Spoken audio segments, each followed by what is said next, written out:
Hello students, आज मी तुमच्यासाठी English ग्रामरचा एक नवीन टॉपिक घेऊन आली आहे, singular and plural. What is singular and plural? Singular it means one indicates to a single person, place or thing. म्हणजे कुठलीही अशी गोष्ट जी की एकच आहे. For example cat. Plural it means more than one indicates to multiple people, places or things. म्हणजे एकापेक्षा जास्त गोष्टी, पर्सन किंवा प्लेसेस असू शकतात. For example cats.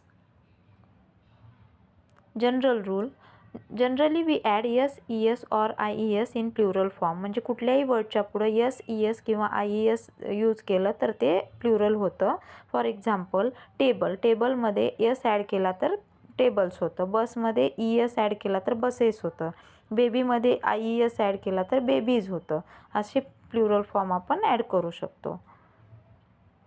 Some unique plural forms. चाइल्डचं children, ऑक्सचं ऑक्झन. इथं एंडिंग्सला काय खूप डिफरंट आहे. मॅनचं मेन, वुमेनचं विमेन, डिअरचं डिअरच राहतं, शिपचं शिपच राहतं. अशा प्रकारे प्लुरल फॉर्म असतात.